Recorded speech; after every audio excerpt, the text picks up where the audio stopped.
Rebirth of my cold hearted criminal episode 12 Glassdoor palace. चाहत जब नींद खुली तो उसने अपनी साइड में देखा, वहां पर कोई मौजूद नहीं था और बेड का वो हिस्सा पूरी तरह ठंडा था, जिससे पता चल रहा था कि वहां सो रहा इंसान कब का उठकर वहां से जा चुका है। ये देखकर कि मान उसके पास नहीं था, चाहत बेचैन हो गई और उठकर बैठ गई। वह बाहर जाने ही वाली थी कि अचानक कमरे का दरवाजा खुला और एक हैंडसम फिगर जिसने व्हाइट कलर की शर्ट और नेवी ब्लू पैंट पहनी थी अंदर आया। उसके चेहरे पर एक बड़ी सी मुस्कुराहट थी और वो चाहत की तरफ देख रहा था। मान ने अपने हाथ में पकड़ी ट्रे को साइड में रखा और चाहत के गालों को सहलाते हुए कहा, तुम उठ गई, जाओ फ्रेश हो जाओ, हम नाश्ता करेंगे। चाहत अभी भी मान की तरफ देख रही थी। उसे विश्वास नहीं हो रहा था कि कल जो भी हुआ वो सच था। उसे अभी भी वो सपना लग रहा था। उसने धीरे से कहा, क्या तुम यहाँ हो? मान मुस्कुराया और उसके माथे पर किस करते हुए कहा, मैं यही हूँ, जल्दी जाओ, ब्रेकफास्ट ठंडा हो रहा है। चाहत उठी और वॉशरूम में चली गई। वापस आने पर उसने देखा मान टेबल पर खाना लगा चुका था। वो उसके पास सोफे पर बैठ गई। मान ने उसे अपने हाथों से नाश्ता कराते हुए कहा, क्या तुम आराम से सोए? चाहत ने हाँ में सिर हिलाया। वो कई दिनों से सो नहीं पा रही थी और उनकी बाहों में उसे बहुत अच्छी नींद आई थी। उसकी नज़र दीवार पर लगी घड़ी पर गई और ये देखकर कि इस समय 11 बजे बज रहे हैं, उसकी आंखें थोड़ी फैल गई। उसने उसी हैरानी के साथ कहा, क्या मैं इतनी देर से सो रही थी? मान ने उसे सैंडविच की बाइट खिलाते हुए कहा, यह ज्यादा देर नहीं है।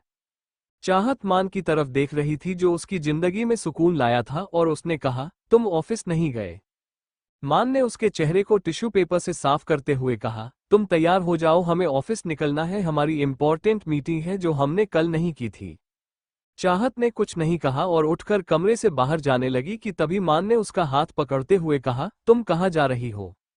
चाहत मुड़ी उसे बताना चाहती थी कि उसका सारा सामान नीचे वाले कमरे में है, पर तभी मान ने उसे अपने साथ खींचा और क्लोजेट के पास खड़ा कर दिया। अलमारी के दरवाजे के खुलते ही चाहत ने देखा कि उसके सारे कपड़े वहां पर अच्छे से रखे गए थे और उसकी जरूरत का सारा सामान भी वहां था। वो थोड़ी कंफ्यूज थी। मान ने कहा, अब जब तुम मेरी वाइफ हो तो तुम्हारे सामान मेरे कमरे में ही होना चाहिए, नहीं हमारे कमरे में।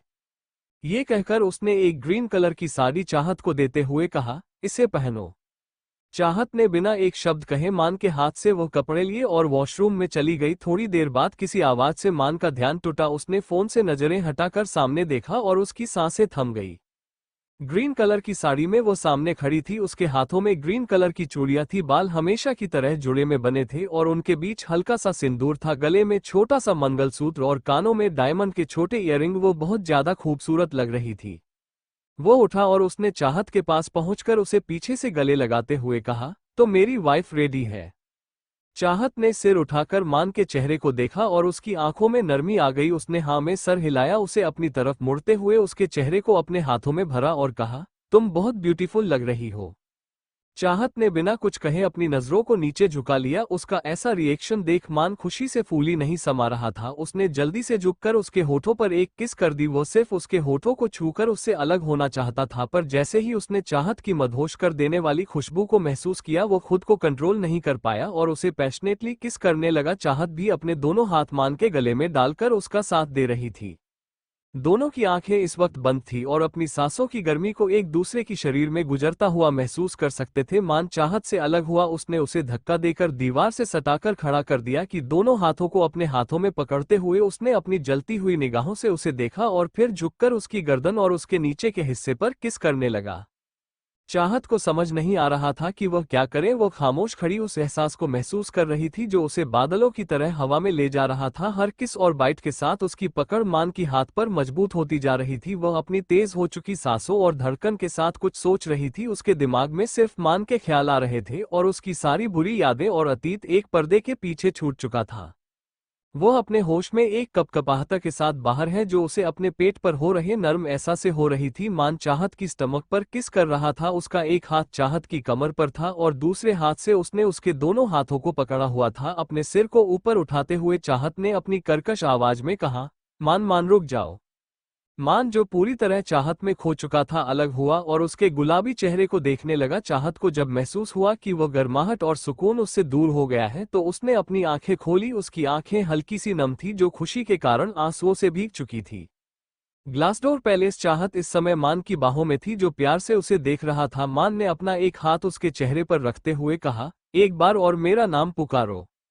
मान की आवाज सुनकर चाहत अपने सपने से बाहर आई जो उसे खुशी दे रहा था। उसने अपने सामने खड़े इंसान को देखा जो प्यार भरी नजरों से उसे ही देख रहा था। ना जाने मान की आंखों में ऐसा क्या था कि चाहत शर्मा गई। उसके चेहरे के उस गुलाबी रंग को देखकर मान खुद को उसे किस करने से नहीं रोक पाया। वो काफी वाइल्डली उसे किस कर रहा था, जिससे चाहत अनकॉन्शियस फील करने लगी थी। उसे ऐसा लग रहा था जैसे वह किसी भी वक्त बेहोश हो सकती हो। चाहत से अलग होकर मान ने उसके गालों को अपनी उंगलियों से सहलाते हुए कहा, जल्दी तैयार होकर बाहर आओ।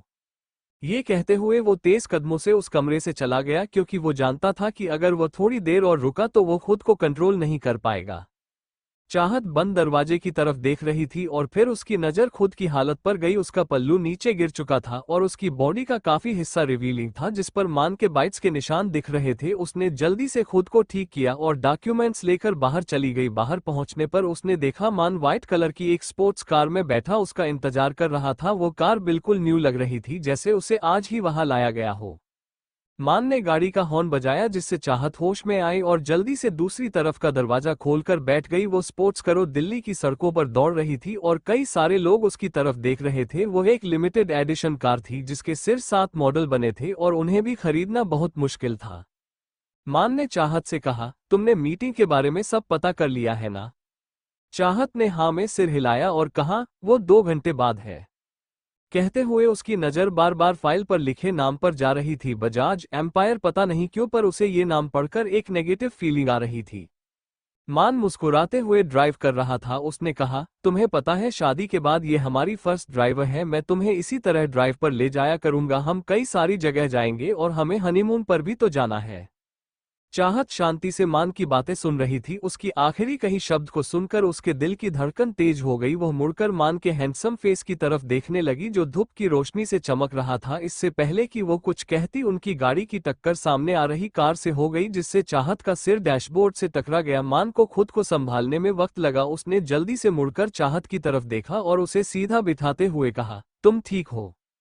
ये कहने के बाद उसकी नज़र चाहत के माथे पर गई जहां से हल्का सा खून बह रहा था। ये देखकर उसकी आंखों में चिंता और गुस्सा दोनों साथ दिखने लगी। उसने एक रुमाल लेकर चाहत के माथे के उस हिस्से को ढका जहां से खून बह रहा था और कहा, क्या तुम्हें दर्द हो रहा है? चाहत, जो इससे कहीं गुना ज्यादा दर्द सह चुकी थी, उसके लिए ये सिर्फ एक मामूली खरोच थी। मगर मान को खुद की इतनी फिक्र करता देख उसने धीरे से ना में सिर हिलाते हुए कहने लगी, ये ठीक है। मान ने गुस्से में बाहर खड़ी गाड़ी को देखा और कहा, क्या इन लोगों को नहीं पता कि यह लोग रॉन्ग वे में हैं और इन्हें यहां से ड्राइव नहीं करना चाहिए? इन्हें तो मैं अभी देखता हूं।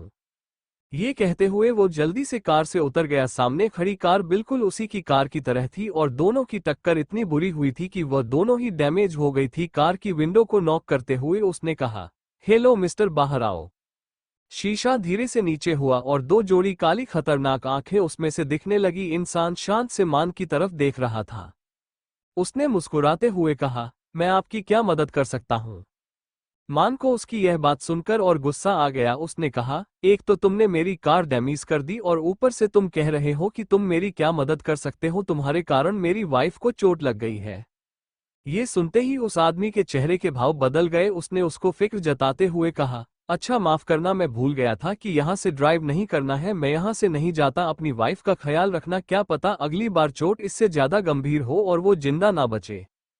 मान ने अपना हाथ आगे बढ़ाकर उस आदमी की कॉलर को खींचा और उसकी आंखों में देखते हुए कहा, जिसमें इतनी हिम्मत होगी वो अपनी मौत से नहीं डरता होगा। जो मान खुराना की बीवी को हाथ लगाए। तुम अपने शब्दों के साथ गलत हो, बेहतर होगा तुम मुझसे दूर रहो, वरना मैं तुम्हें जिंदा नहीं छोड़ूंगा।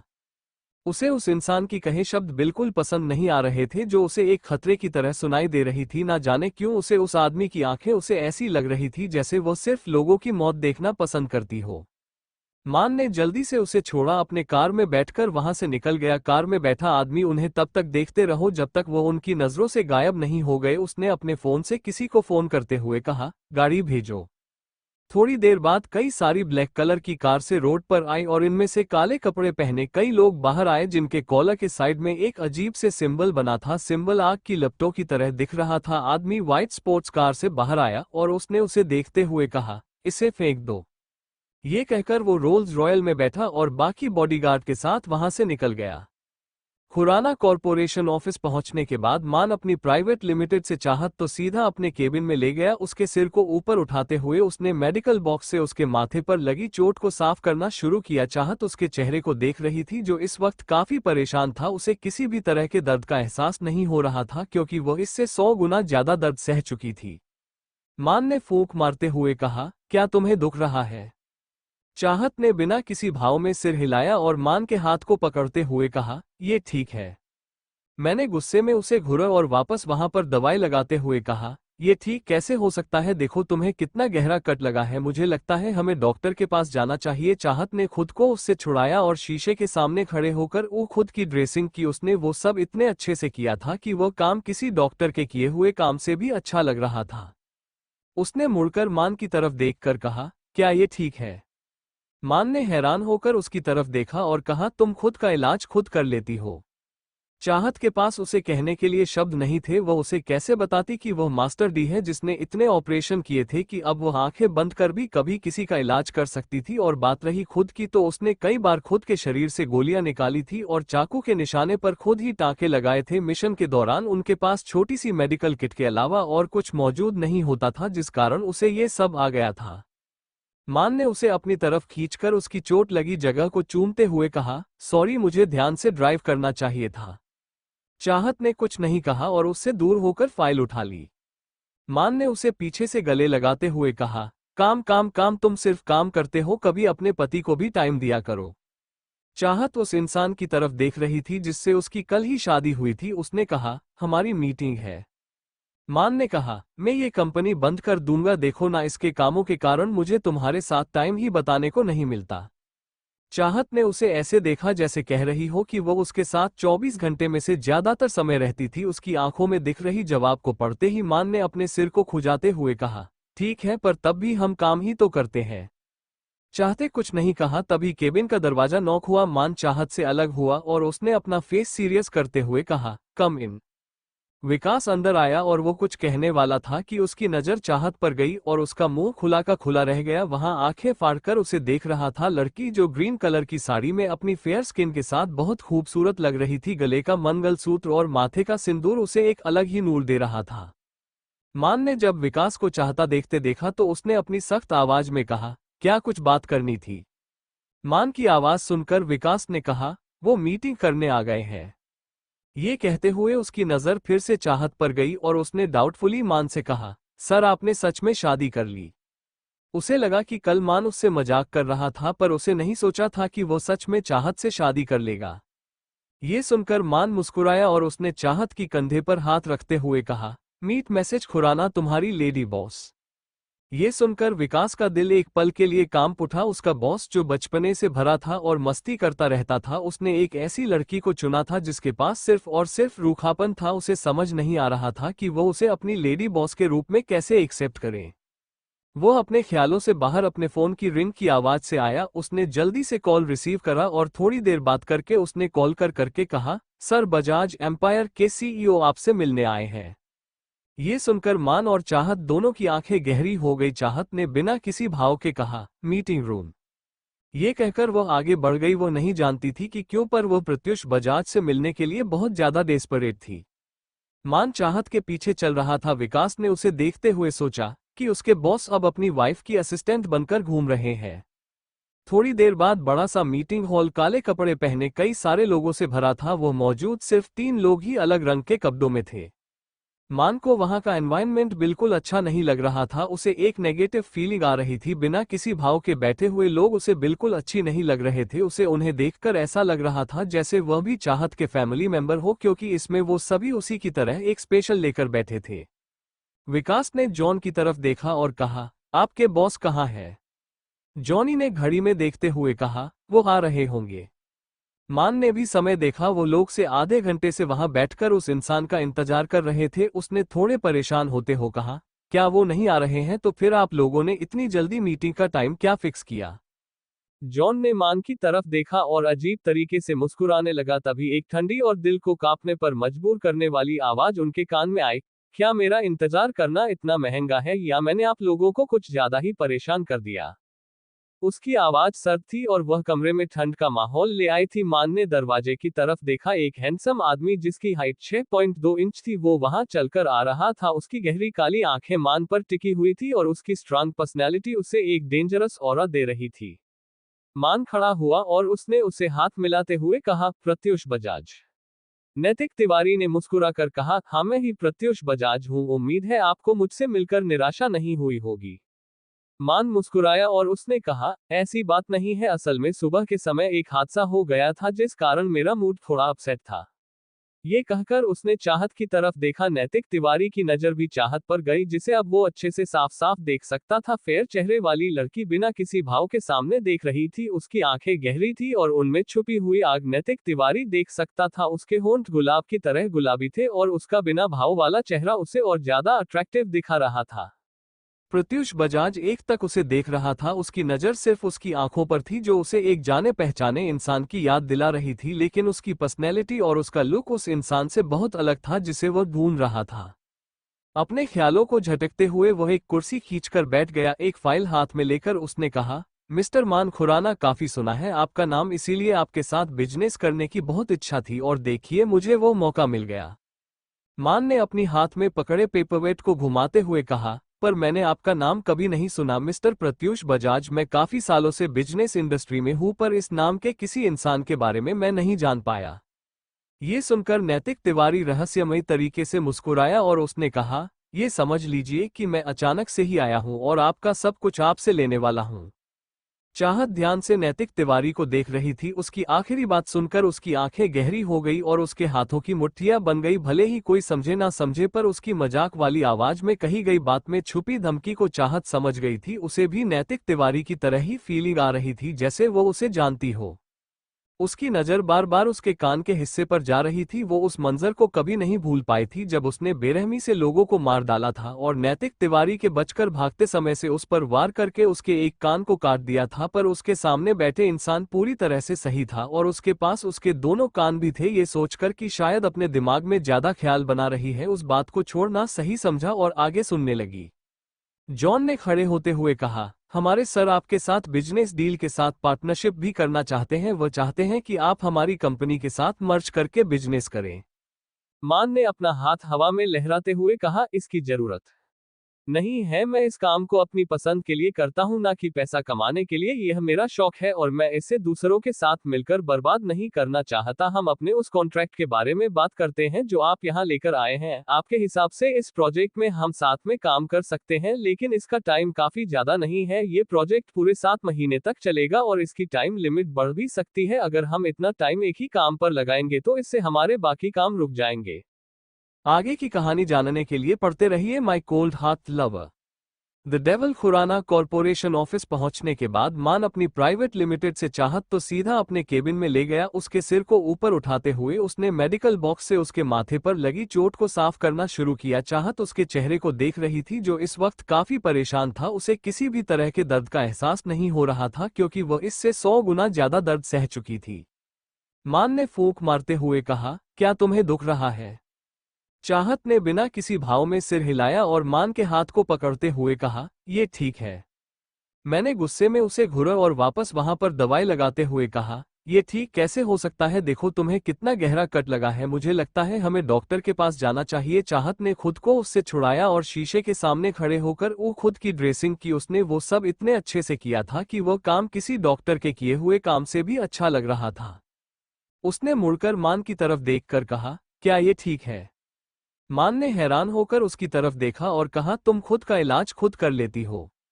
चाहत के पास उसे कहने के लिए शब्द नहीं थे। वह उसे कैसे बताती कि वह मास्टर डी है जिसने इतने ऑपरेशन किए थे कि अब वह आंखें बंद कर भी कभी किसी का इलाज कर सकती थी। और बात रही खुद की तो उसने कई बार खुद के शरीर से गोलियां निकाली थी और चाकू के निशाने पर खुद ही टांके लगाए थे। मिशन के दौरान उनके पास छोटी सी मेडिकल किट के अलावा और कुछ मौजूद नहीं होता था जिस कारण उसे ये सब आ गया था। मान ने उसे अपनी तरफ खींचकर उसकी चोट लगी जगह को चूमते हुए कहा, सॉरी, मुझे ध्यान से ड्राइव करना चाहिए था। चाहत ने कुछ नहीं कहा और उससे दूर होकर फाइल उठा ली। मान ने उसे पीछे से गले लगाते हुए कहा, काम काम काम, तुम सिर्फ काम करते हो, कभी अपने पति को भी टाइम दिया करो।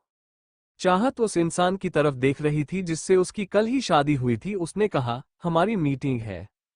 मान ने कहा, मैं ये कंपनी बंद कर दूंगा, देखो ना, इसके कामों के कारण मुझे तुम्हारे साथ टाइम ही बताने को नहीं मिलता। चाहत ने उसे ऐसे देखा जैसे कह रही हो कि वो उसके साथ 24 घंटे में से ज्यादातर समय रहती थी। उसकी आंखों में दिख रही जवाब को पढ़ते ही मान ने अपने सिर को खुजाते हुए कहा, ठीक है, पर तब भी हम काम ही तो करते हैं। चाहते कुछ नहीं कहा तभी केबिन का दरवाजा नॉक हुआ। मान चाहत से अलग हुआ और उसने अपना फेस सीरियस करते हुए कहा, कम इन। विकास अंदर आया और वह कुछ कहने वाला था कि उसकी नजर चाहत पर गई और उसका मुंह खुला का खुला रह गया। वहां आंखें फाड़कर उसे देख रहा था लड़की जो ग्रीन कलर की साड़ी में अपनी फेयर स्किन के साथ बहुत खूबसूरत लग रही थी। गले का मंगलसूत्र और माथे का सिंदूर उसे एक अलग ही नूर दे रहा था। मान ने जब विकास को चाहता देखते देखा तो उसने अपनी सख्त आवाज में कहा, क्या कुछ बात करनी थी? मान की आवाज सुनकर विकास ने कहा, वो मीटिंग करने आ गए हैं। ये कहते हुए उसकी नजर फिर से चाहत पर गई और उसने डाउटफुली मान से कहा, सर आपने सच में शादी कर ली? उसे लगा कि कल मान उससे मजाक कर रहा था पर उसे नहीं सोचा था कि वो सच में चाहत से शादी कर लेगा। ये सुनकर मान मुस्कुराया और उसने चाहत की कंधे पर हाथ रखते हुए कहा, मीट मैसेज खुराना तुम्हारी लेडी बॉस। ये सुनकर विकास का दिल एक पल के लिए कांप उठा। उसका बॉस जो बचपने से भरा था और मस्ती करता रहता था, उसने एक ऐसी लड़की को चुना था जिसके पास सिर्फ और सिर्फ रूखापन था। उसे समझ नहीं आ रहा था कि वह उसे अपनी लेडी बॉस के रूप में कैसे एक्सेप्ट करे। वह अपने ख्यालों से बाहर अपने फोन की रिंग की आवाज से आया। उसने जल्दी से कॉल रिसीव करा और थोड़ी देर बात करके उसने कॉल करके कहा, सर बजाज एम्पायर के सीईओ आपसे मिलने आए हैं। ये सुनकर मान और चाहत दोनों की आंखें गहरी हो गई। चाहत ने बिना किसी भाव के कहा, मीटिंग रूम। ये कहकर वह आगे बढ़ गई। वो नहीं जानती थी कि क्यों, पर वो प्रत्युष बजाज से मिलने के लिए बहुत ज्यादा डेस्परेट थी। मान चाहत के पीछे चल रहा था। विकास ने उसे देखते हुए सोचा कि उसके बॉस अब अपनी वाइफ की असिस्टेंट बनकर घूम रहे हैं।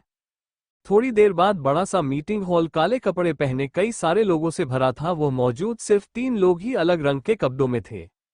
मान को वहां का एनवायरनमेंट बिल्कुल अच्छा नहीं लग रहा था। उसे एक नेगेटिव फीलिंग आ रही थी। बिना किसी भाव के बैठे हुए लोग उसे बिल्कुल अच्छी नहीं लग रहे थे। उसे उन्हें देखकर ऐसा लग रहा था जैसे वह भी चाहत के फैमिली मेंबर हो, क्योंकि इसमें वो सभी उसी की तरह एक स्पेशल लेकर बैठे थे। विकास ने जॉन की तरफ देखा और कहा, आपके बॉस कहाँ है? जॉनी ने घड़ी में देखते हुए कहा, वो आ रहे होंगे। मान ने भी समय देखा। वह लोग से आधे घंटे से वहां बैठकर उस इंसान का इंतजार कर रहे थे। उसने थोड़े परेशान होते हो कहा, क्या वो नहीं आ रहे हैं? तो फिर आप लोगों ने इतनी जल्दी मीटिंग का टाइम क्या फिक्स किया? जॉन ने मान की तरफ देखा और अजीब तरीके से मुस्कुराने लगा। तभी एक ठंडी और दिल को कांपने पर मजबूर करने वाली आवाज उनके कान में आई, क्या मेरा इंतजार करना इतना महंगा है, या मैंने आप लोगों को कुछ ज्यादा ही परेशान कर दिया? उसकी आवाज सर्द थी और वो कमरे में ठंड का माहौल ले आई थी। मान ने दरवाजे की तरफ देखा। एक हैंडसम आदमी जिसकी हाइट 6.2 इंच थी वो वहां चलकर आ रहा था। उसकी गहरी काली आंखें मान पर टिकी हुई थी और उसकी स्ट्रांग पर्सनैलिटी उसे एक डेंजरस ऑरा दे रही थी। मान खड़ा हुआ और उसने उसे हाथ मिलाते हुए कहा, प्रत्युष बजाज। नैतिक तिवारी ने मुस्कुराकर कहा, हाँ मैं ही प्रत्युष बजाज हूँ, उम्मीद है आपको मुझसे मिलकर निराशा नहीं हुई होगी। मान मुस्कुराया और उसने कहा, ऐसी बात नहीं है, असल में सुबह के समय एक हादसा हो गया था जिस कारण मेरा मूड थोड़ा अपसेट था। ये कहकर उसने चाहत की तरफ देखा। नैतिक तिवारी की नजर भी चाहत पर गई जिसे अब वो अच्छे से साफ साफ देख सकता था। फेयर चेहरे वाली लड़की बिना किसी भाव के सामने देख रही थी। उसकी आंखें गहरी थी और उनमें छुपी हुई आग नैतिक तिवारी देख सकता था। उसके होंठ गुलाब की तरह गुलाबी थे और उसका बिना भाव वाला चेहरा उसे और ज्यादा अट्रैक्टिव दिखा रहा था। प्रत्युष बजाज एक तक उसे देख रहा था। उसकी नज़र सिर्फ उसकी आंखों पर थी जो उसे एक जाने पहचाने इंसान की याद दिला रही थी, लेकिन उसकी पर्सनैलिटी और उसका लुक उस इंसान से बहुत अलग था जिसे वह ढूंढ रहा था। अपने ख्यालों को झटकते हुए वह एक कुर्सी खींचकर बैठ गया। एक फाइल हाथ में लेकर उसने कहा, मिस्टर मान खुराना, काफी सुना है आपका नाम, इसीलिए आपके साथ बिजनेस करने की बहुत इच्छा थी और देखिए मुझे वो मौका मिल गया।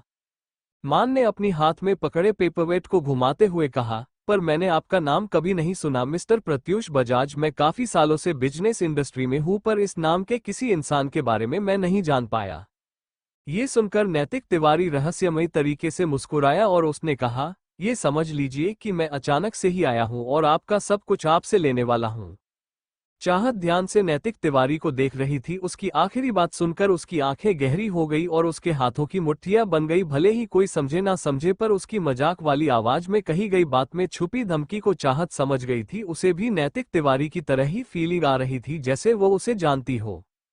उसकी नजर बार बार उसके कान के हिस्से पर जा रही थी। वो उस मंजर को कभी नहीं भूल पाई थी जब उसने बेरहमी से लोगों को मार डाला था और नैतिक तिवारी के बचकर भागते समय से उस पर वार करके उसके एक कान को काट दिया था। पर उसके सामने बैठे इंसान पूरी तरह से सही था और उसके पास उसके दोनों कान भी थे। ये सोचकर कि शायद अपने दिमाग में ज्यादा ख्याल बना रही है, उस बात को छोड़ना सही समझा और आगे सुनने लगी। जॉन ने खड़े होते हुए कहा, हमारे सर आपके साथ बिजनेस डील के साथ पार्टनरशिप भी करना चाहते हैं। वो चाहते हैं कि आप हमारी कंपनी के साथ मर्ज करके बिजनेस करें। मान ने अपना हाथ हवा में लहराते हुए कहा, इसकी जरूरत नहीं है। मैं इस काम को अपनी पसंद के लिए करता हूं, ना कि पैसा कमाने के लिए। यह मेरा शौक है और मैं इसे दूसरों के साथ मिलकर बर्बाद नहीं करना चाहता। हम अपने उस कॉन्ट्रैक्ट के बारे में बात करते हैं जो आप यहां लेकर आए हैं। आपके हिसाब से इस प्रोजेक्ट में हम साथ में काम कर सकते हैं, लेकिन इसका टाइम काफी ज्यादा नहीं है। ये प्रोजेक्ट पूरे 7 महीने तक चलेगा और इसकी टाइम लिमिट बढ़ भी सकती है। अगर हम इतना टाइम एक ही काम पर लगाएंगे तो इससे हमारे बाकी काम रुक जाएंगे। खुराना कॉरपोरेशन। नैतिक तिवारी आंखें छोटी कर कर मान की तरफ देख रहा था, जिसने बिना सोचे समझे उसके ऑफर को रिजेक्ट कर दिया था। उसने अपनी कठोर आवाज में कहा, क्या आप इस बारे में एक बार और सोचना नहीं चाहते? मान ने बिना किसी एक्सप्रेशन के कहा, शहर में कई सारी कंपनियां हैं, बल्कि बाहर भी है, तो आप सिर्फ मेरे साथ इतना बड़ा काम क्यों करना चाहते हैं? उसे नैतिक तिवारी पर डाउट हो रहा था। उसके हिसाब से प्रत्युष बजाज कोई आम इंसान नहीं था। अगर वह इतना ही आसान होता तो उसके बारे में लोगों को पता होता, पर वह एक अनजान की तरह आया था जो मान को एक खतरा लग रहा था और वह ऐसे किसी भी काम में हाथ नहीं डालना चाहता था जो उसे नुकसान पहुंचाए।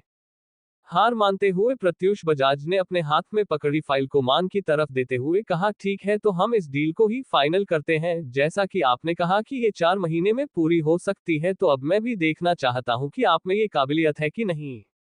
मान मुस्कुराया और उसने उस पेपर पर साइन करते हुए कहा, ये 4 महीने बाद देखेंगे। वैसे आपकी कंपनी कहाँ है? नैतिक तिवारी ने अपने हाथ में एक कार्ड लेकर मान को दे दिया। उस कार्ड पर लिखे एड्रेस को पढ़ते ही मान की आंखें गहरी हो गई, पर उसने कुछ नहीं कहा। कार्ड अपनी जेब में रखते हुए उसने कहा, तो क्या आपने इस शहर में अभी अपने बिजनेस को इंटर किया है? क्या आपने पार्टी रखी है? नैतिक तिवारी मुस्कुराया और उसने कहा, प्रत्युष बजाज की पार्टी है, आपको आना तो पड़ेगा ही। जॉन। नैतिक तिवारी की आवाज सुनते ही जॉन ने एक इनविटेशन कार्ड मान की तरफ बढ़ा दिया। ब्लैक कलर के इनविटेशन कार्ड पर एक रेड डॉट बना था, जिसे देखकर वो इनविटेशन कम और धमकी का लेटर ज्यादा लग रहा था। ज्यादा ना सोचते हुए मान ने वो कार्ड लिया और कहा, मैं कोशिश करूंगा। प्रत्युष बजाज खड़ा हुआ और उसने अपने सूट को ठीक करते हुए कहा, मैं कोशिश नहीं देखना चाहता हूं। आप इस पार्टी में जरूर शामिल हो और साथ में आप भी। ये कहते हुए उसकी नजर चाहत पर थी। उसके बिना मुस्कुराहट वाले चेहरे को देखकर उसकी आंखों में एक चमक आ गई। चाहत ने बिना कुछ कहे अपना सर हिला दिया। टेबल के नीचे उसकी हाथों की मुट्ठियां बनी हुई थी। इंसान जिसकी आंखें उसे किसी की याद दिला रही थी, वह उसे बिल्कुल पसंद नहीं आ रहा था। उसे देखते हुए उसे मुस्कान किसी की याद आ रही थी जो उसे अपने सामने खड़े आदमी को मारने को कह रही थी, लेकिन उसके हिसाब से वह इंसान नहीं था जिसने उसकी मुस्कान के साथ गलत किया था।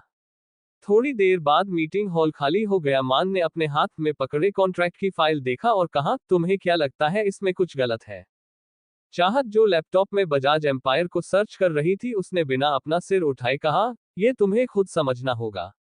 वो मान को हर छोटी बात नहीं समझाना चाहती थी। आखिर वो बच्चा नहीं था। वो जानती थी कि उसके पास कई ऐसी बातें हैं जो वह मान को बता सकती है, पर वो उसे किसी भी तरह के खतरे में नहीं डालना चाहती थी जो उसके ऊपर उसकी बातों के असर से होगा।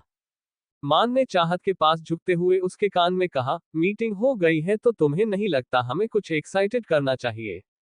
मान की गर्म सांसें चाहत के कान में बढ़ रही थी, जो उसे एक अजीब सा एहसास दे रही थी। उसने खुद को कंट्रोल करते हुए कहा, तुम्हारा मतलब?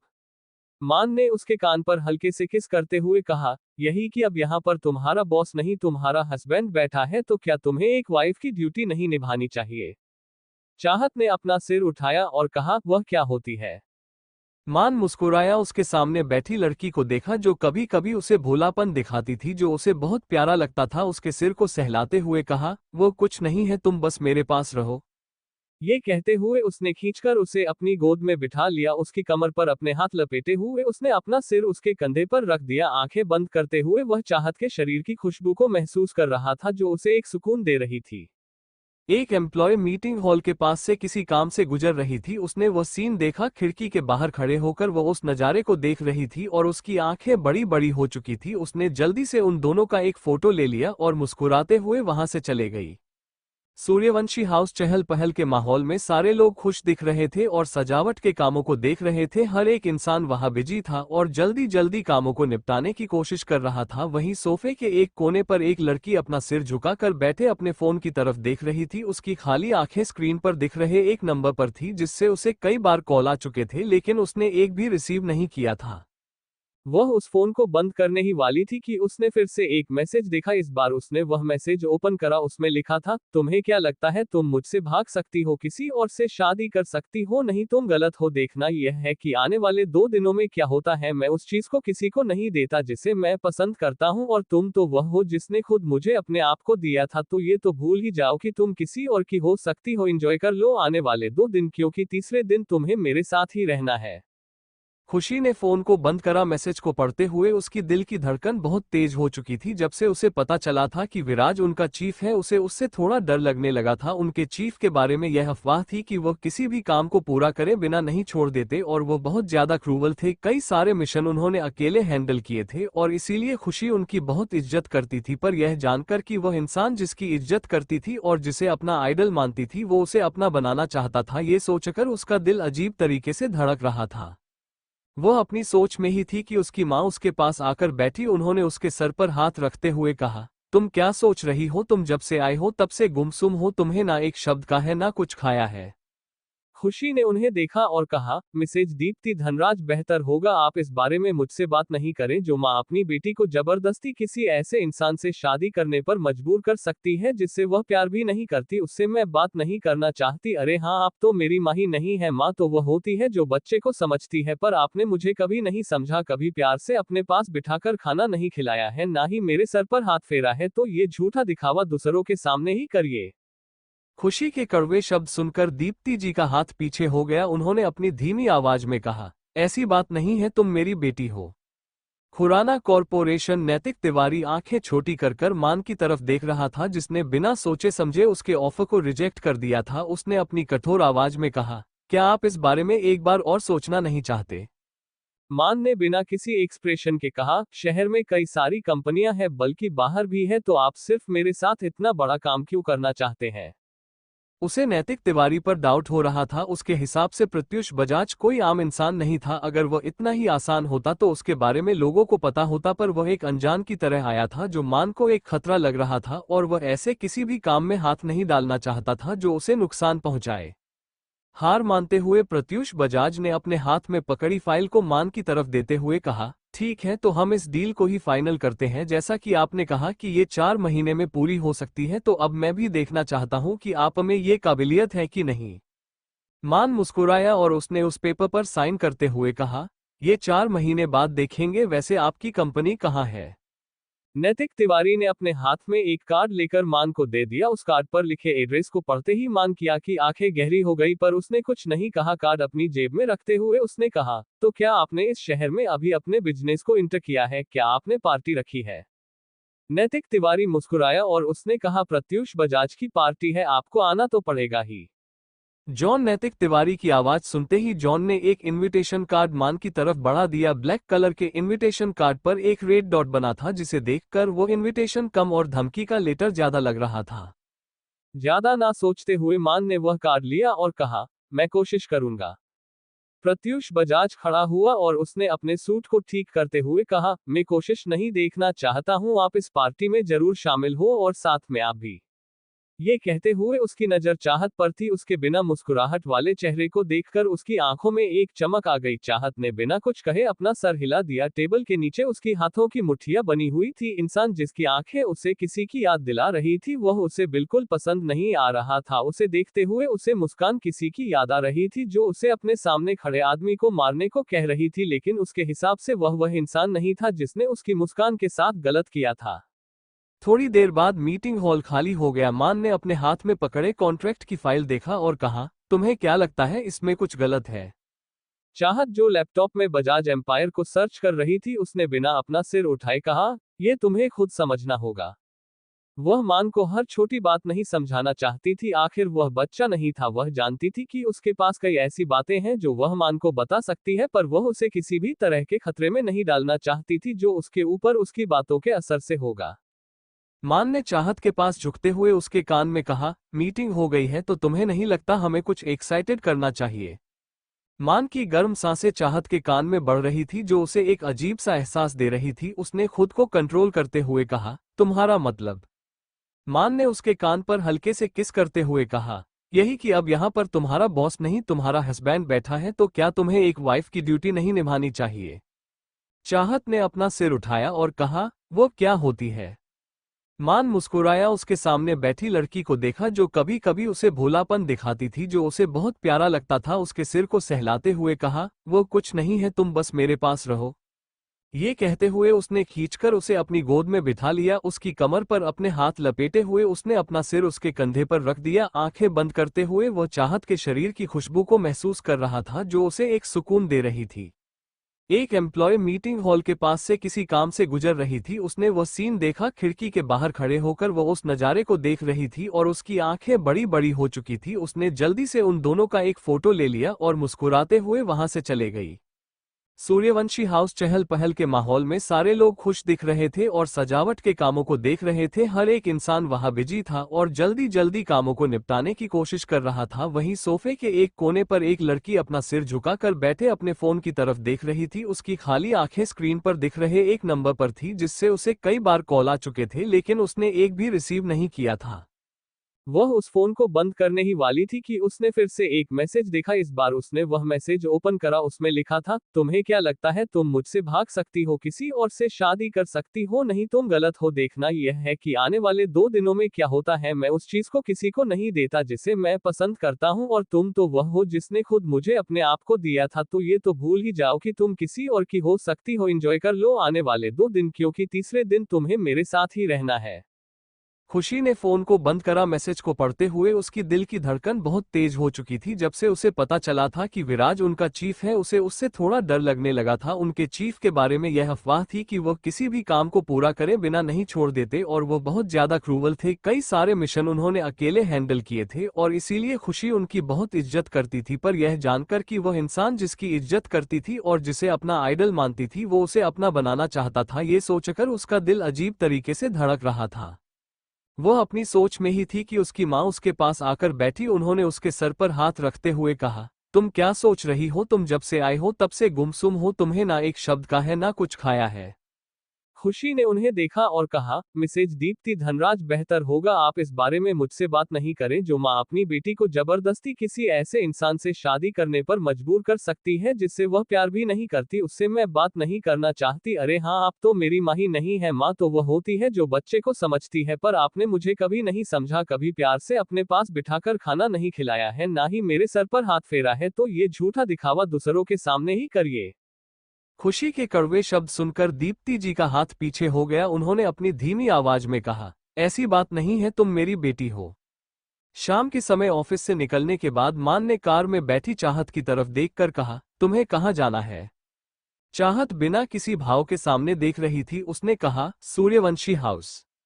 मान को ये नाम बहुत सुना सुना लग रहा था। उसने कहा, तुम सूर्यवंशी हाउस क्यों यहाँ जाना चाहती हो? वो तो टेक्सटाइल बिजनेस में है, लेकिन तुमसे क्या कनेक्शन? चाहत ने आह भरते हुए कहा, आज खुशी का संगीत है। ये सुनते ही मान जो कार चला रहा था उसने अचानक से ब्रेक लगा दिया, जिससे चाहत का सिर डैशबोर्ड से टकराते टकराते बचा। मान ने उसे संभालते हुए कहा, सॉरी। चाहत ने कुछ नहीं कहा। मान ने थोड़ा परेशान होते हुए दोबारा कहा, पर ऐसा कैसे हो सकता है? तुमने तो कहा था कि वह दोनों एक दूसरे को पसंद करते हैं। चाहते हाँ में सिर हिलाते हुए कहा, हाँ दोनों पसंद करते हैं, लेकिन ये बात नहीं मानते। खास करके खुशी प्यार में विश्वास नहीं करती थी, और अगर वो विराज से प्यार करती है तो उस बात को नहीं। माने ने कहा, मुझे उससे बात करनी चाहिए। ये कहकर उसने कार वापस आगे बढ़ा दी। थोड़ी देर बाद एक फैशन बुटीक वो के सामने खड़े थे। मान गाड़ी से उतर गया। उसने चाहत की तरफ का दरवाजा खोला और उसे अपने साथ ले गया। फैशन बुटीक के अंदर एंटर होते ही वहां मौजूद सारी लेडीज और लड़कियां मान की तरफ देखने लगी। ब्लू ट्राउजर और व्हाइट कलर की शर्ट में मान बहुत हैंडसम लग रहा था और उसकी अट्रैक्टिव पर्सनैलिटी किसी भी लड़की को उस पर फिदा होने पर मजबूर कर सकती थी।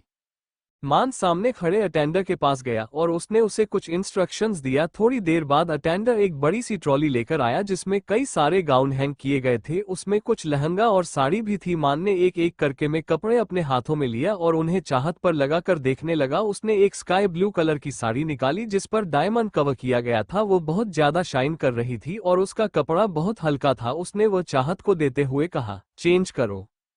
चाहत जो अब तक चुपचाप खड़ी थी उसने उस साड़ी को लेने से इनकार कर दिया और कहा, मैं ऐसी ही ठीक हूं। मान ने उसके गालों को सहलाते हुए कहा, मिसेज खुराना, आप पहली बार शादी के बाद किसी फंक्शन में जा रही है। आपको क्या लगता है मैं आपको ऐसे ही जाने दूंगा? नहीं, जाओ और से चेंज करो। मान के मुंह से अपने लिए मिसेज खुराना सुनकर चाहत की आंखें नर्म हो गई। उसने वह साड़ी ली और चेंज करने चली गई। उसके साथ दो अटेंडेंट्स भी गई थी और उनके साथ कुछ ज्वेलरी भी सेट करके भेज दी थी। थोड़ी देर बाद लड़की जिसने हल्की नीले रंग की साड़ी पहनी थी, अपने हाथों में डायमंड ब्रेसलेट और गले में डायमंड नेकलेस था। उसके बाल जो सिंपल जुड़े में बंधे थे इस बार एक स्टाइलिश बन में थे। उसकी आंखों का काजल और होठों पर लिपस्टिक और ब्यूटीफुल दिखा रहे थे। मान ने चाहत के पास पहुंचकर धीरे से कहा, तुम बहुत ब्यूटीफुल लग रही हो। चाहत के गाल गुलाबी हो गए थे। वह नहीं जानती थी कि क्यों, पर उसे आज तैयार होना अच्छा लग रहा था क्योंकि वह मान के लिए तैयार हो रही थी। वह इंसान जिसकी वह पत्नी थी और उसने उसे अधिकार दिया था कि वह उसका हाथ पकड़कर चल सकती है। वह उसके साथ एक परफेक्ट इंसान देखना चाहती थी। लड़कियां कब से मान को घूर रही थी। उनमें से एक ने उसके पास आकर कहा, हे हैंडसम, तुम्हारी चॉइस बहुत अच्छी है। क्या तुम मेरे लिए भी कपड़े सिलेक्ट कर सकते हो? चाहत ने उस लड़की की तरफ देखा जिसने ब्लैक कलर की मिनी फ्रॉक पहनी थी। उससे उसके कब्ज साफ दिखाई दे रहे थे और उसके चेहरे पर किया गया डार्क मेकअप उसे अजीब दिखा रहा था। उस लड़की ने भी चाहत को देखा और कहा, तुम्हें इस बहन जी के साथ नहीं होना चाहिए। You are the best. तुम्हें सबसे अच्छा इंसान मिलना चाहिए जो तुम्हारे स्टेटस की हो। ये कहते हुए उसका एक हाथ मान के सीने पर चल रहा था। चाहता ने आंखें छोटी कर कर उस नज़ारे को देख रही थी। हर बीते पल के साथ उसकी आंखें और ज्यादा डार्क होती जा रही थी। आखिर में जब उसने देखा कि वह लड़की मान के बहुत करीब आ चुकी है तो उससे रहा नहीं गया। उसने उस लड़की के बालों को पकड़कर उसे मान से दूर किया और उसके हाथ को पीछे मोड़ उसकी गर्दन ऊपर करते हुए कहा, डोंट टच माई हस्बैंड। ये कहकर उसने उस लड़की को धक्का दे दिया। हाई हील्स के कारण लड़की जमीन पर गिर गई। उसने अपनी आंसू भरी आंखों से चाहत को देखा और कहा, तुम्हें तुम्हें मैं छोड़ूंगी नहीं।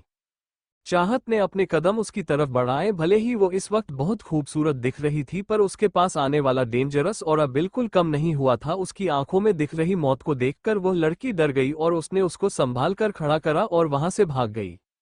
ये देखकर मान के होठों पर एक छोटी सी मुस्कुराहट आ गई, पर उसने मुंह बनाते हुए चाहत से कहा, तुमने उसे भगा दिया। वह कितनी ज्यादा सुंदर थी और मुझसे बात भी कर रही थी, यहाँ तक कि वह मुझे अपने लिए कपड़े पसंद करने को कह रही थी। तुम तो मेरी पसंद से कुछ लेना नहीं चाहती और दूसरों को भी मुझसे दूर करती हो। चाहत घूरकर मान की तरफ देख रही थी। उसने एक बार आसपास देखा। ज्यादातर लड़कियां मान की तरफ अपनी अजीब नजरों से उसे देख रही थी और ये देखकर चाहत का गुस्सा बढ़ गया। उसने मान का कॉलर पकड़ा और उसे अपने साथ खींचते हुए बाहर लगी। उसने उसे पैसेंजर सीट पर बिठाया और खुद ड्राइविंग सीट पर बैठ गई। मान अभी भी हैरान होकर चाहत को देख रहा था। वो उसके एक्शन को समझ नहीं पाया था। चाहत बहुत ज्यादा फास्ट ड्राइव कर रही थी और उनकी गाड़ी काफी तेज थी जिससे मान को डर लग रहा था। हाँ, उसकी स्पोर्ट्स कार काफी ज्यादा फास्ट थी पर उसे फास्ट ड्राइविंग पसंद नहीं थी। अपनी सीट बेल्ट को कसके पकड़ते हुए उसने कहा, चाहत धीरे चलाओ। चाहत को जैसे उसकी आवाज सुनाई नहीं दे रही थी। उसने एक जगह पर जाकर कार को तेजी से रोका जिससे पूरी जगह मिट्टी और धूल उड़ गई। तेज आवाज के साथ जैसे ही वो कार रुकी, मान की सांसें उसके गले में अटक गई। वो लोग एक खाई के कोने पर खड़े थे। थोड़ी सी भी चूक और चाहत सीधा उसे लेकर वहां गिर सकती थी। उसने अपने दिल पर हाथ रखते हुए कहा, तुम करना क्या चाहती हो? ये कहते हुए उसने चाहत की तरफ देखा जो पहले ही गाड़ी से उतर चुकी थी। मान जल्दी से कार से उतरा। सूरज ढल रहा था और पूरी पहाड़ी लाल रंग की रोशनी में नहाई हुई थी और वहां चाहत का चेहरा गुस्से से लाल साफ देखा जा सकता था। वह गहरी खाई की तरफ देख रही थी, उसकी आंखें शांत थी और उसके चेहरे पर कोई भाव नहीं थे, पर उसके हाथों की मुट्ठियां बता रही थी कि वह अपने आप को कंट्रोल कर रही है। मान ने उसके पास पहुंचकर उसके कंधे पर हाथ रखा और वह कुछ कहने वाला था कि चाहत ने मुड़कर उसकी गर्दन पकड़ ली, उसकी आंखें लाल थी। उसने धीमी आवाज कहा, तुम्हें कोई हक नहीं है किसी और के करीब जाने का, बेहतर होगा तुम ये छोड़ दो। अगर मैंने 2 बार किसी लड़की के साथ तुम्हें देखा या किसी लड़की को तुम्हारे करीब देखा तो मैं तुम दोनों को मार डालूंगी। उसके शब्द हल्के थी पर उनकी आवाज में जो डरावनापन था वो बहुत खतरनाक था। मान ने चाहत के हाथ पर अपना हाथ रखते हुए कहा, ठीक है सॉरी। उसे यकीन नहीं हो रहा था कि वह चाहता थी, वो अपनी गर्दन से उसका हाथ नहीं हटा पा रहा है। चाहत को होश नहीं था कि वह क्या कर रही है। वह मान के लिए ओवर पजेसिव होने लगी थी। वह इंसान सिर्फ उसका था और उसके पास आने का या उसे छूने का किसी और को हक नहीं था। यही बात चाहत के दिमाग में रह चुकी थी। मान की गर्दन को छोड़ते हुए उसने अपना सिर उसके सीने पर रख दिया। उसके पास कोई नहीं था और अब उसके पास एक इंसान था जिसे वह किसी से नहीं बांटना चाहती थी। मान को उम्मीद नहीं थी कि चाहत ऐसा कुछ करेगी। उसने लंबी सांसें लेते हुए उसकी पीठ पर हाथ रखे और कहा, मैं मजाक कर रहा था। चाहत ने अपना सिर हिलाया और कहा, मुझे पसंद नहीं तुम ऐसा कोई मजाक करो। मान ने उसके सिर को धीरे सहलाते हुए कहा, अब सॉरी बोल तो रहा हूं। चाहते अपना सिर उठाकर डूबते हुए सूरज में दिख रहे उसके हैंडसम फेस को देखकर कहा, वादा। मान मुस्कुराया और उसने चाहत का चेहरा अपने हाथों में भरकर उसके होठों पर किस कर दिया। वह पैशनेटली उसे किस कर रहा था। उन दोनों की सांसें एक दूसरे में घुल रही थी और वो उन दोनों के दिल को एक गर्माहट दे रही थी जो उन्हें ये बता रहा था कि वो सिर्फ एक दूसरे के लिए धड़कते हैं। काफी देर तक चाहत को किस करने के बाद मान उसके होठों से अलग हुआ। उसकी नजर उसकी लाल हो चुके होठों पर गई। उसने उन पर हाथ फेरते हुए कहा, वादा वह मैं तुमसे उसी वक्त कर चुका था जब मैंने तुम्हें अपने लिए चुना था, जब मैंने तुम्हारा हाथ थामा था, जब तुम्हें पहली बार गले लगाया था या जब तुमने पहली बार मुझे रोते हुए देखा था। वह तुम हो जिसके सामने मैं मान खुराना नहीं सिर्फ मान हूं, तुम्हारा मान, योर हस्बैंड। इसलिए ये कभी मत सोचना कि मैं तुम्हें धोखा दूंगा, क्योंकि हालात हर बार हमें सही नहीं रखते। कुछ चीजें हैं जो हमें गलत दिखा देती है, इसलिए हमें हर बात को सोच समझ कर लेना होता है। जल्दबाजी में लिए गए फैसले हम सिर्फ दर्द देते हैं। ये सुनकर चाहत ने धीरे से बुड़बुड़ाते हुए कहा, सिर्फ दर्द देते हैं। हाँ, उसे याद था उसने कई सालों पहले गुस्से और जल्दबाजी में आकर ही सब कुछ तबाह कर दिया था और उसका दर्द आज भी उसे अपने दिल में महसूस होता था। आगे की कहानी जानने के लिए पढ़ते रहिए my cold heart lover the devil. शाम के समय ऑफिस से निकलने के बाद मान ने कार में बैठी चाहत की तरफ देखकर कहा, तुम्हें कहाँ जाना है? चाहत बिना किसी भाव के सामने देख रही थी। उसने कहा, सूर्यवंशी हाउस। मान को ये नाम बहुत सुना सुना लग रहा था। उसने कहा, तुम सूर्यवंशी हाउस क्यों यहाँ जाना चाहती हो? वो तो टेक्सटाइल बिजनेस में है, लेकिन तुमसे क्या कनेक्शन? चाहत ने आह भरते हुए कहा, आज खुशी का संगीत है। ये सुनते ही मान जो कार चला रहा था उसने अचानक से ब्रेक लगा दिया, जिससे चाहत का सिर डैशबोर्ड से टकराते टकराते बचा। मान ने उसे संभालते हुए कहा, सॉरी। चाहत ने कुछ नहीं कहा। मान ने थोड़ा परेशान होते हुए दोबारा कहा, पर ऐसा कैसे हो सकता है? तुमने तो कहा था कि वह दोनों एक दूसरे को पसंद करते हैं। चाहते हाँ में सिर हिलाते हुए कहा, हाँ दोनों पसंद करते हैं, लेकिन ये बात नहीं मानते। खास करके खुशी प्यार में विश्वास नहीं करती थी, और अगर वह विराज से प्यार करती है तो उस बात को नहीं। माने ने कहा, मुझे उससे बात करनी चाहिए। ये कहकर उसने कार वापस आगे बढ़ा दी। थोड़ी देर बाद एक फैशन बुटीक वो के सामने खड़े थे। मान गाड़ी से उतर गया। उसने चाहत की तरफ का दरवाजा खोला और उसे अपने साथ ले गया। फैशन बुटीक के अंदर एंटर होते ही वहां मौजूद सारी लेडीज और लड़कियां मान की तरफ देखने लगी। ब्लू ट्राउजर और व्हाइट कलर की शर्ट में मान बहुत हैंडसम लग रहा था और उसकी अट्रैक्टिव पर्सनैलिटी किसी भी लड़की को उस पर फिदा होने पर मजबूर कर सकती थी। मान सामने खड़े अटेंडर के पास गया और उसने उससे कुछ इंस्ट्रक्शंस दिया। थोड़ी देर बाद अटेंडर एक बड़ी सी ट्रॉली लेकर आया जिसमें कई सारे गाउन हैंग किए गए थे। उसमें कुछ लहंगा और साड़ी भी थी। मान ने एक एक करके में कपड़े अपने हाथों में लिया और उन्हें चाहत पर लगाकर देखने लगा। उसने एक स्काई ब्लू कलर की साड़ी निकाली जिस पर डायमंड कवर किया गया था। वह बहुत ज्यादा शाइन कर रही थी और उसका कपड़ा बहुत हल्का था। उसने वह चाहत को देते हुए कहा, चेंज करो। चाहत जो अब तक चुपचाप खड़ी थी उसने उस साड़ी को लेने से इनकार कर दिया और कहा, मैं ऐसी ही ठीक हूँ। मान ने उसके गालों को सहलाते हुए कहा, मिसेज खुराना, आप पहली बार शादी के बाद किसी फंक्शन में जा रही है। आपको क्या लगता है मैं आपको ऐसे ही जाने दूंगा? नहीं, जाओ और से चेंज करो।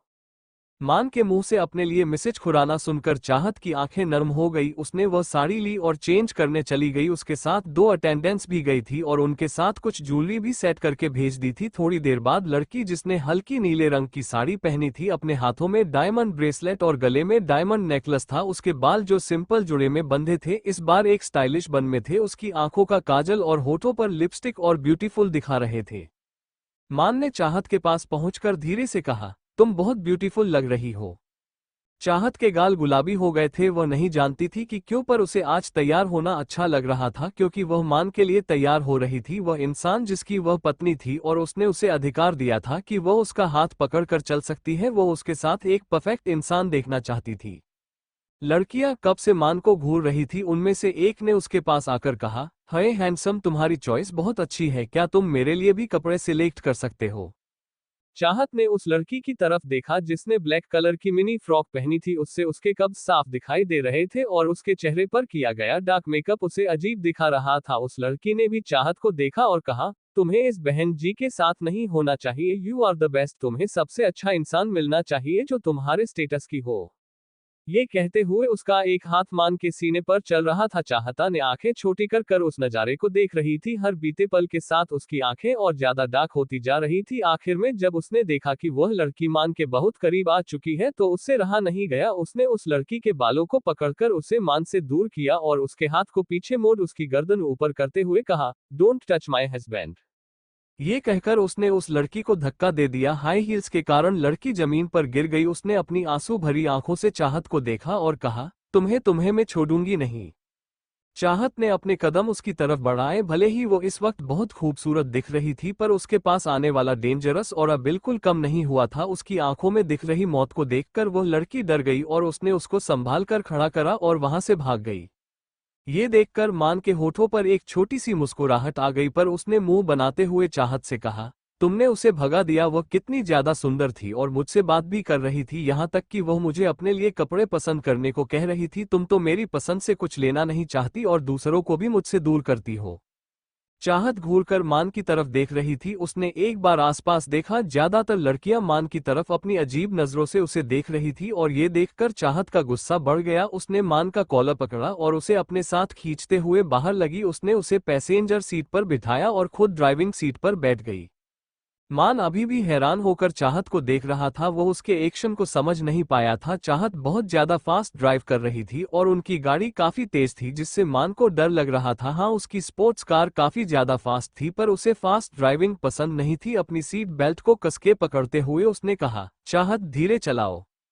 चाहत को जैसे उसकी आवाज सुनाई नहीं दे रही थी। उसने एक जगह पर जाकर कार को तेजी से रोका, जिससे पूरी जगह मिट्टी और धूल उड़ गई तेज आवाज के साथ। जैसे ही वो कार रुकी, मान की सांसें उसके गले में अटक गई। वो लोग एक खाई के कोने पर खड़े थे। थोड़ी सी भी चूक और चाहत सीधा उसे लेकर वहां गिर सकती थी। उसने अपने दिल पर हाथ रखते हुए कहा, तुम करना क्या चाहती हो।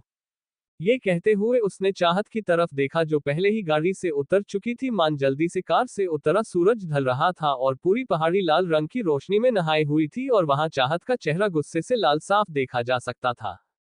वह गहरी खाई की तरफ देख रही थी। उसकी आंखें शांत थी और उसके चेहरे पर कोई भाव नहीं थे, पर उसके हाथों की मुट्ठियां बता रही थी कि वह अपने आप को कंट्रोल कर रही है। मान ने उसके पास पहुंचकर उसके कंधे पर हाथ रखा और वह कुछ कहने वाला था कि चाहत ने मुड़कर उसकी गर्दन पकड़ ली। उसकी आंखें लाल थी। उसने धीमी आवाज कहा, तुम्हें कोई हक नहीं है किसी और के करीब जाने का। बेहतर होगा तुम ये छोड़ दो। अगर मैंने 2 बार किसी लड़की के साथ तुम्हें देखा या किसी लड़की को तुम्हारे करीब देखा तो मैं तुम दोनों को मार डालूंगी। उसके शब्द हल्के थी, पर उनकी आवाज में जो डरावनापन था वो बहुत खतरनाक था। मान ने चाहत के हाथ पर अपना हाथ रखते हुए कहा, ठीक है, सॉरी। उसे यकीन नहीं हो रहा था कि वह चाहता थी। वो अपनी गर्दन से उसका हाथ नहीं हटा पा रहा है। चाहत को होश नहीं था कि वह क्या कर रही है। वह मान के लिए ओवर पजेसिव होने लगी थी। वह इंसान सिर्फ उसका था और उसके पास आने का या उसे छूने का किसी और को हक नहीं था। यही बात चाहत के दिमाग में रह चुकी थी। मान की गर्दन को छोड़ते हुए उसने अपना सिर उसके सीने पर रख दिया। उसके पास कोई नहीं था और अब उसके पास एक इंसान था जिसे वह किसी से नहीं बांटना चाहती थी। मान को उम्मीद नहीं थी कि चाहत ऐसा कुछ करेगी। उसने लंबी सांसें लेते हुए उसकी पीठ पर हाथ रखे और कहा, मैं मजाक कर रहा था। चाहत ने अपना सिर हिलाया और कहा, मुझे पसंद नहीं तुम ऐसा कोई मजाक करो। मान ने उसके सिर को धीरे सहलाते हुए कहा, अब सॉरी बोल तो रहा हूं। चाहते अपना सिर उठाकर डूबते हुए सूरज में दिख रहे उसके हैंडसम फेस को देखकर कहा, वादा।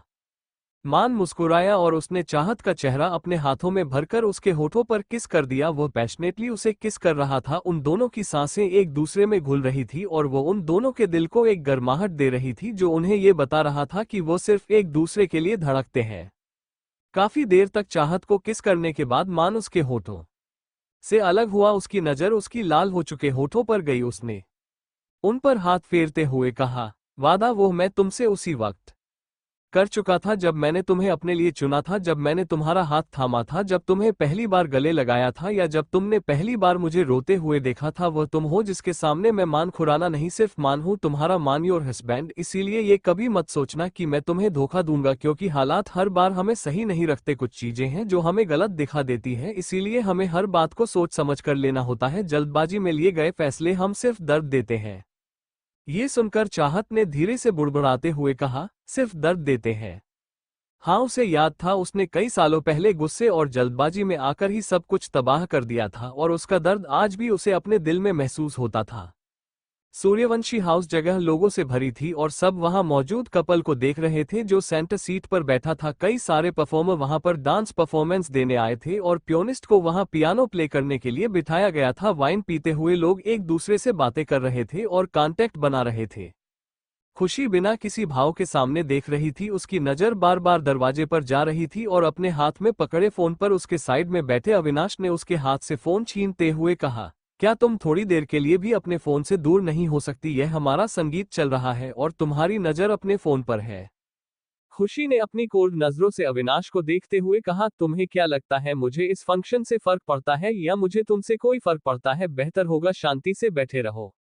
ये सुनकर अविनाश चुप हो गया। दूर खड़ी लड़कियां अविनाश को अपनी तरफ अट्रैक्ट करने के लिए उसे सिड्यूस रही थी। अविनाश ने उनकी तरफ देखा और फिर खुशी को। खुशी ने डार्क ग्रे कलर का लहंगा पहना था जिस पर शाइनी व्हाइट दुपट्टा था जो उसके कंधे की एक साइड जुड़ा उसकी गर्दन के काफी हिस्से को दिखा रहा था, जिससे वो बहुत खूबसूरत लग रही थी। और उसकी आंखों का काजल और उसके होठों की रेड लिपस्टिक रोज की सिंपल खुशी से उसे अलग दिखा रही थी, जो कभी मेकअप नहीं करती थी और उसके चेहरे पर हमेशा गुस्सा रहता था और शरीर से गन पाउडर की स्मेल आती थी। विवेक जी अपने साथ एक इंसान को लेकर खुशी और अविनाश की तरफ आए। अविनाश विवेक जी को देखकर खड़ा हो गया। खुशी अभी भी अपने सिर झुकाकर बैठी थी, उसकी नजर अपने फोन में थी। विवेक जी ने अपने साथ खड़े इंसान से मिलाते हुए कहा, अविनाश इनसे मिलो, mister Viraj Khurana, the best psychiatrist in the country. यह एक बहुत बड़ी डॉक्टर है और उन्होंने देश का नाम ऊपर किया है। साथ ही यह मिस्टर वनराज खुराना के बड़े बेटे हैं जो काफी समय तक मिलिट्री में काम कर चुके हैं।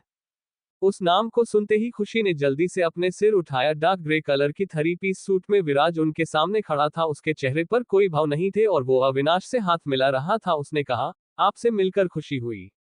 विवेक जी ने घूर कर खुशी की तरफ देखा जो अभी भी आंखें बड़ी बड़ी कर बैठे हुए ही विराज को घूर रही थी। विवेक जी ने उसका हाथ पकड़कर उसे जल्दी से खड़ा किया अपने साथ हो रहे अचानक इस काम से खुशी समझ नहीं पाई और नीचे गिरने लगी, पर तभी एक मजबूत हाथ में उसकी कमर से पकड़कर उसे सीधा खड़ा कर दिया। खुशी ने अपना सिर उठाकर देखा, विराज उसकी आंखों के बिल्कुल सामने था और उसका हाथ उसकी कमर पर था। वह अपनी गहरी नजरों से उसकी स्मोकी आईज में देख रहा था जिसमें थोड़ा सा पानी भी था। वो दोनों इस वक्त एक दूसरे के बहुत करीब खड़े थे और खुशी विराज के परफ्यूम को स्मेल कर सकती थी, जिसकी स्मेल को वो पिछले 2 दिनों से बिल्कुल नहीं भुला पा रही थी। विवेक जी ने शर्मिंदा होते हुए खुशी को वापस अपनी तरफ खींचा और कहा, सॉरी, असल में शादी की तैयारी के कारण वो थोड़ी थक गई है, इसीलिए वो खुद को संभाल नहीं पाए। ये कहते हुए वो खुशी के हाथ पर दबाव बनाते जा रहे थे जिससे उसके हाथ का वह हिस्सा लाल हो रहा था, पर खुशी को उससे दर्द नहीं हो रहा था। वो सिर्फ अपने सामने खड़े इंसान को देख रही थी जो अपने वादे के मुताबिक वहां आ चुका था। विराज ने मुस्कुराते हुए खुशी की तरफ देखकर कहा, इट्स ओके, मैं समझ सकता हूँ, शादी में इंसान को थोड़ा टेंशन हो ही जाती है। मिस खुशी, लगता है आप कुछ ज्यादा ही खुश है और इस कारण आपने ऐसा एक्साइटमेंट में आपने खुद को बीमार कर लिया है। ख्याल रखिए, अभी भी आपको शादी करनी है। भले ही शब्द सिंपल थे पर खुशी को उसकी बात का मतलब बहुत अलग लग रहा था जो सिर्फ उसके लिए था। उसने एक बार फिर विराज की तरफ देखा लेकिन विराज उसे नहीं दिख रहा था। वह अभी भी विवेक जी से बात कर रहा था। खुशी को समझ नहीं आ रहा था कि वहां कैसे आया। वह अपने ख्यालों में ही थी कि उसे फिर से अपने पापा की आवाज सुनाई दी।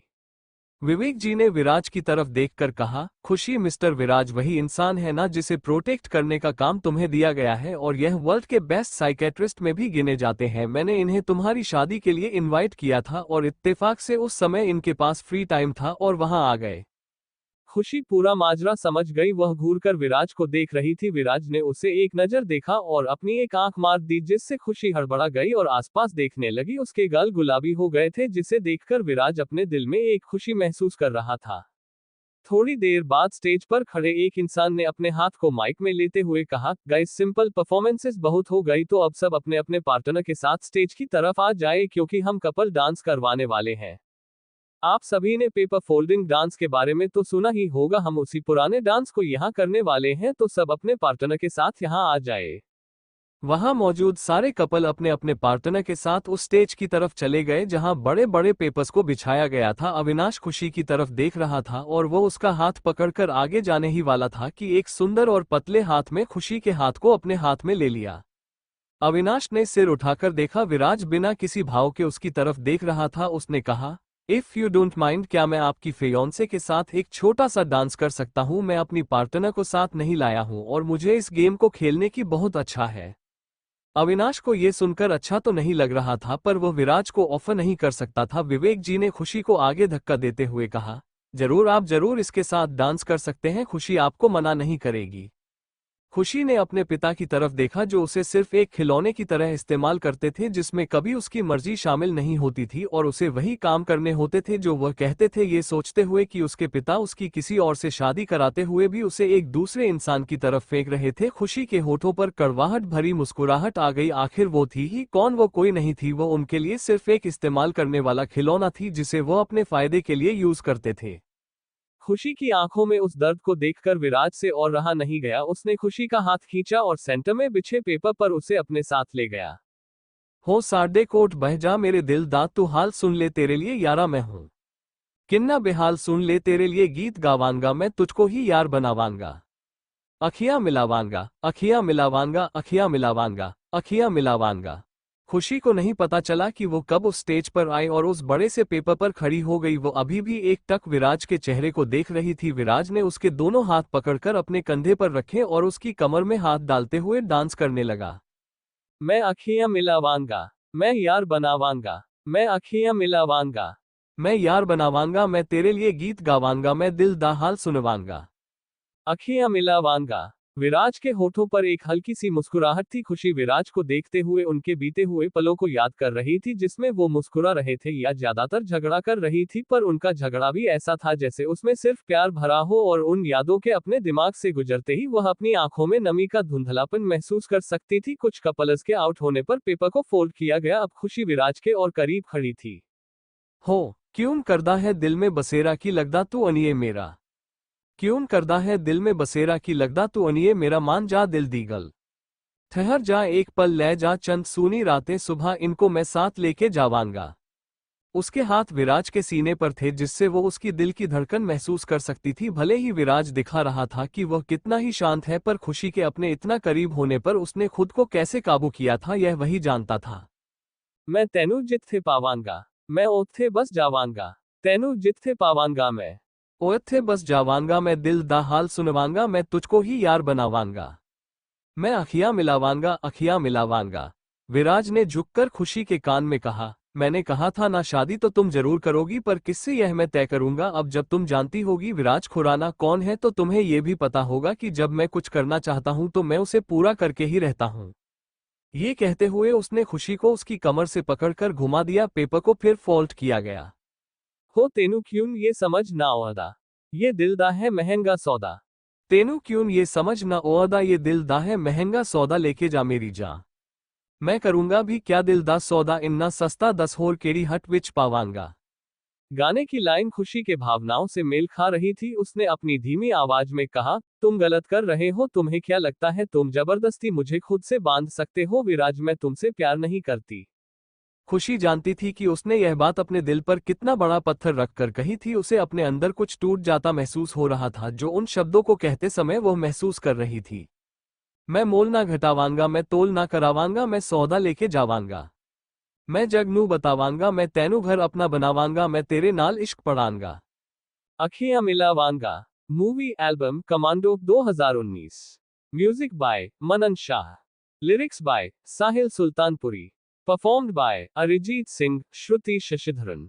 लास्ट पेपर फोल्ड करने पर विराज ने खुशी को अपनी बाहों में उठा लिया और डांस करते हुए कहा, फर्क नहीं पड़ता, मेरा प्यार काफी है, मैं तुम्हें वो सिखा दूंगा, बात सिर्फ इतनी है कि मुझे तुम चाहिए और तुम पहले ही खुद को मुझे दे चुकी हो और अब तुम अपना दिल और शरीर मुझसे वापस नहीं ले सकती, तो enjoy your wedding with Viraj Khurana.